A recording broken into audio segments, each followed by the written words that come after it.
Thanks for watching. If this video was helpful to you, please remember to leave a like and subscribe to my channel to see more videos like this in the future.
I wanted to show you a new air fryer that I bought.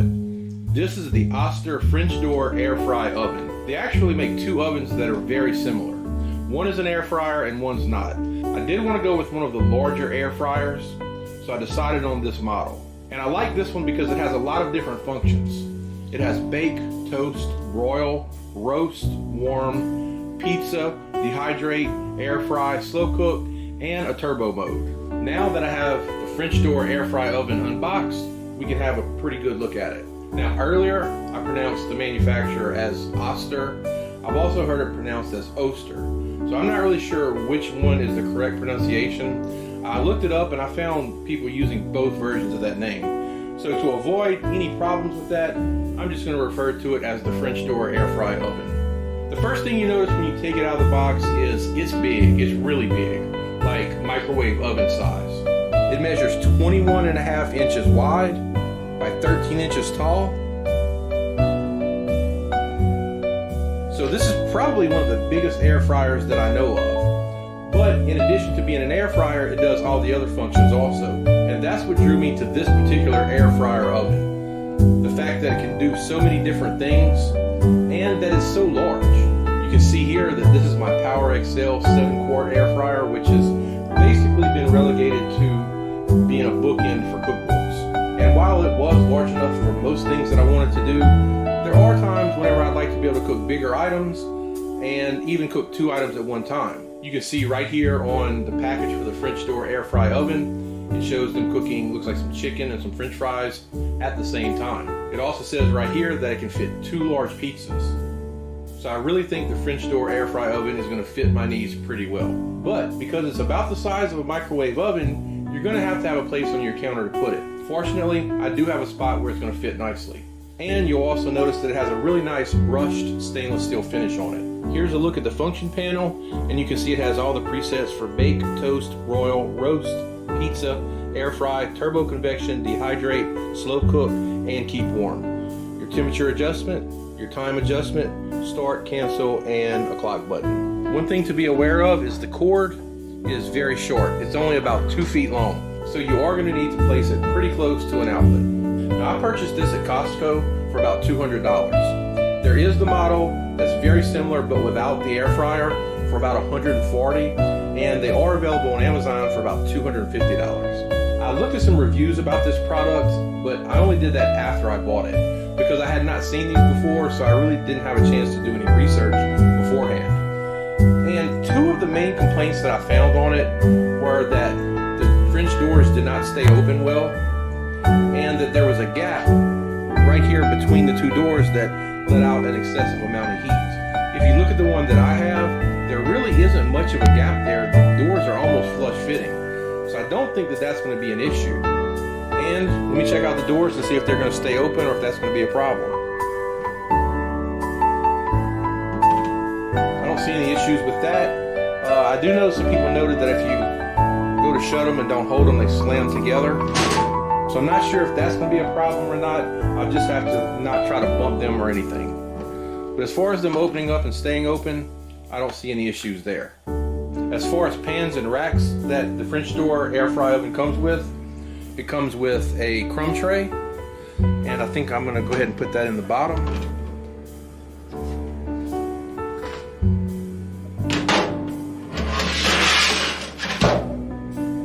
It comes with a wire and broil rack, an air fry rack, and a baking pan. It also came with a user manual, which I really didn't read it. I skimmed through it, and it's not quite as detailed as I would like for some of the things. The air fryer section, it's pretty good, but as far as when to use it for baking or convection or anything like that, there's really not as much detail as I would like. Okay, I've got it plugged in. Let me see if I can set the clock. Okay, that wasn't too difficult. When I was looking for a larger air fryer, I was actually looking at the caloric brand, and I was almost sold on getting one of these before I ran across this one. One of the YouTube channels that I watch is The Food Experience, and he does a lot of cooking with his air fryer, and he uses the caloric brand, and it looked pretty impressive. And one of the reasons that I was looking at the caloric was because it had a rotisserie function, and I thought it would be really cool to be able to do rotisserie chickens in one of the air fryer ovens. Unfortunately, this model does not have that, but I think because of the larger size of this oven and it does so many other things, I'm going to be able to live without that. But yeah, go check out the Food Experience channel if you want to see some pretty good air fryer cooking. So that's a basic overview of the French door air fry oven. So now it's time to do some cooking and try it out. The first thing I'm going to cook are going to be 2 pizzas. Here you can see I have Great Value's Finest frozen pizzas. And one is a thin crust and the other is a rising crust. So this has the making of a catastrophe written all over it, as far as one potentially getting overcooked and one getting undercooked. So I have no idea if this is going to work out good or not, but since they claim it's large enough to fit 2 pizzas, I did want to try it out. It says to place the racks inside the oven before you preheat. So I'll be using the larger baking rack and the smaller air fryer rack, and I put the larger rack on the bottom, that way if anything falls off of this rack while it's cooking, hopefully it'll catch on the bottom. Okay, I'll close my doors and bake. And one pizza says 400 degrees and the other says 425, so I'm just going to go with 425 and press start. And while it's preheating, it'll say PRE right here in the window, and after it's done preheating, it says the oven will beep and display the remaining time. And then you can adjust the time or the temperature either higher or lower if you want to. Although there is the pizza function, I'm not sure if that's going to work for 2 pizzas. So that's why I decided to use the bake mode and just adjust everything manually. Okay, the oven just beeped and the light came on. So let me adjust the temperature. Make sure it's at 425 for, let's try 25 minutes. And press start. Get these pizzas in here real quick. This is the rising crust pizza, which I'm going to put on the bottom rack, and here's the thin crust, which I'm going to put on the top rack. Okay, we're now at about 7 minutes, so I guess that makes what, around 18 minutes that the pizzas have been in here, and the top pizza really appears to be done, whereas the bottom one not so much.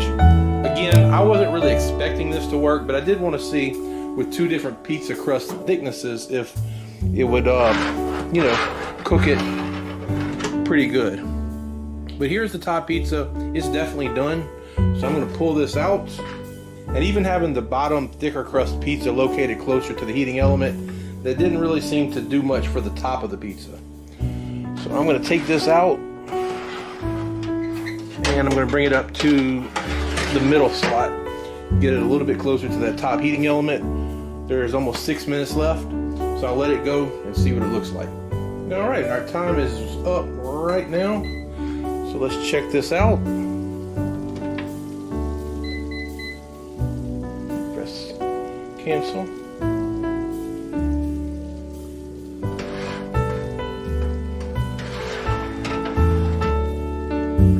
So this pizza's looking pretty good. And I believe the crust is done also. Oh yeah. I noticed a few crumbs or pieces of cheese had dripped onto the crumb tray. Not very much. And I do remember a couple reviews talking about that the crumb tray didn't really cover the bottom adequately, but really it goes all the way from side to side and back to front. So the few pieces that did fall were easily caught by the crumb tray. So I don't think that's an issue at all. So So here's the thin crust pizza that I cooked. I'll cut a piece of it and check out the crust. It doesn't really look very dark, but it's definitely done. Still pretty firm. So that looks pretty good. And here is the rising crust pizza. Let's check the crust on this one. A little bit darker, but it was also right on top of that heating element.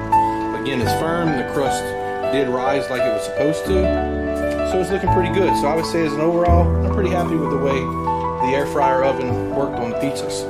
So I'm pretty satisfied with the way things worked out for my first cook in the French door air fry oven. It wasn't perfect, but then again, as I said earlier, I wasn't expecting it to be because I was using two different type of pizzas. And if I had switched them out during cooking and put the thicker rising crust pizza on the top and the thinner crust one on the bottom, they may have cooked evenly.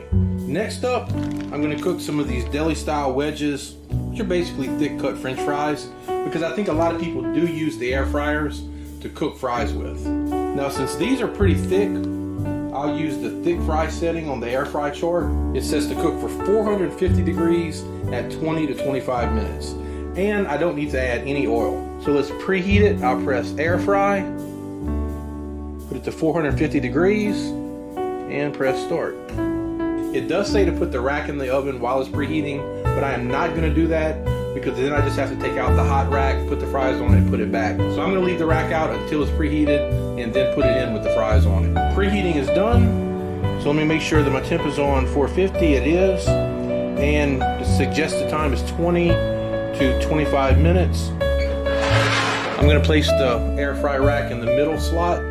That way you can get equal heat from the top and the bottom, and we'll go for about 22 minutes.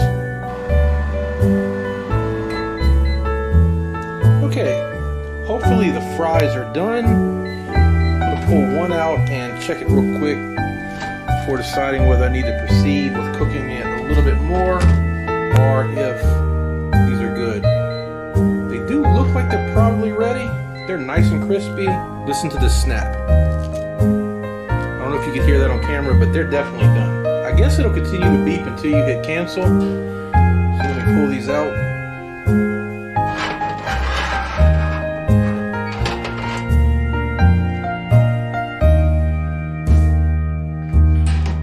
One thing that I will tell you is that after cooking the pizzas and now the fries, is you will have a fair amount of heat escaping from the French door air fryer oven. Now, as I said earlier, some people were talking about a gap between the doors. This one doesn't really have one, or at least it's a very minimal gap. So I'm not sure if older models had a bigger gap or what, but there doesn't seem to be any significant gap on this particular one. But as an overall, you will feel some heat right here in this area. I don't find it any more significant than on my Power XL air fryer. Also, I don't find it all that loud. I would say that my Power XL air fryer is at least as loud as this one is. It may even be a little louder. So I don't really think the noise level is much of an issue. So here are the fries or potato wedges that I just cooked.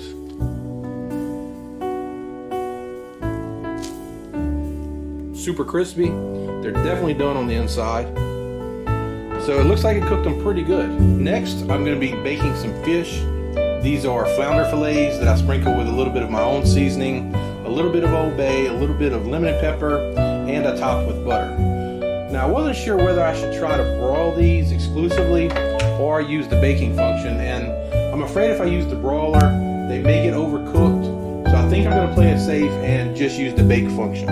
Other than air frying, there's no real guide on suggested cooking times for anything else in the owner's manual. So I think I'll do bake at 375 degrees. So I think I'm going to cook these for 15 minutes, and I'm just going to watch it throughout and see if I need to adjust the temperature during cooking. I'm coming up on about 10 minutes of having the fish cooked.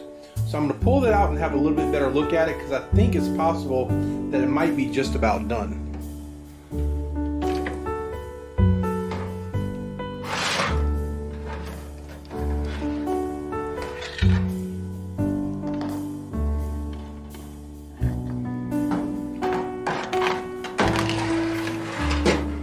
For these last few minutes, I'm going to bump the temperature up a little bit because it's not quite browning as much as I wanted. So I'm going to put it on 450 and let it finish out with a little bit higher temperature.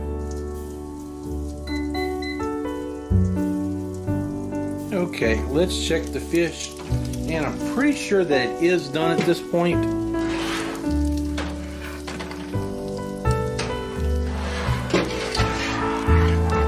It didn't quite brown as much as I wanted, and I think next time I cook fish, I'm going to go ahead and just try the broil feature, which, as I said earlier, I didn't know if that would overcook the outside of the fish without getting the inside done, because I'm not really familiar with how this oven cooks yet. Or at the very least, I would try a higher temperature, maybe 425 for maybe 12 minutes and see how that does. But I am satisfied with the results because the fish is cooked. It just didn't really get the color that I wanted. I want to try the air fryer again. So I'm going to be air frying some of these Chipotle chicken mini tacos, which I got from Costco when I picked up the French door air fry oven. They were actually giving samples of these and they were pretty good. There are no instructions for the air fryer to cook the mini tacos, so I think I would try 400 degrees.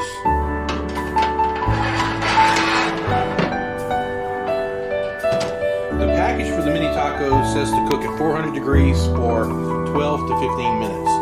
I think with the air fryer they're going to cook a little bit faster, but there's really nothing that corresponds with something like this on the air fryer chart for the oven. So let's try just going for, say, 10 minutes. There's just over a minute left on my mini tacos. They look like they're about done, so I'm going to pull these off of here and see what the temperature is on the inside. So they're ready to go after roughly about 8 minutes. So I'm going to cancel this and pull those out.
French door air fryer oven. I've got to say that I really like it so far.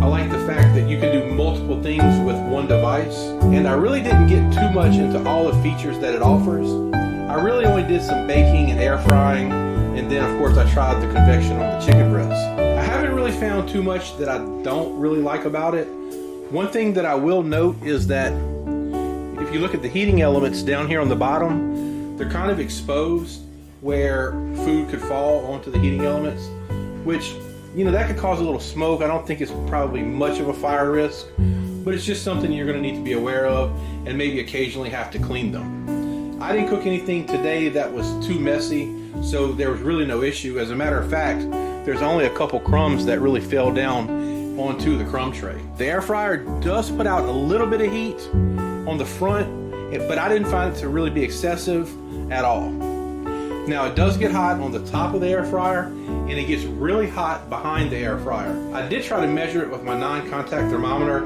and for some reason I was not getting a good reading. It was reading about 110 to 115 degrees, but I can promise you, when I touched it, it was a lot hotter than that. So you will definitely need to keep that away from being directly against a wall or anything. And I would say you really need to keep the whole oven where it's clear on both sides, the top and the back. So that's something else I'd say you need to be aware of. But as far as how it's cooked everything, I'm definitely happy with it. I think the size and the versatility of this particular air fryer oven is what's going to be its real big selling point. But I'm definitely going to be cooking more things in the air fryer oven, and probably I'm going to make some videos of some of those. That's going to do it for this video. I hope you enjoyed it, and if you did, please give it a thumbs up and consider subscribing to the channel. As always, I appreciate you watching, and I'll see you in the next video.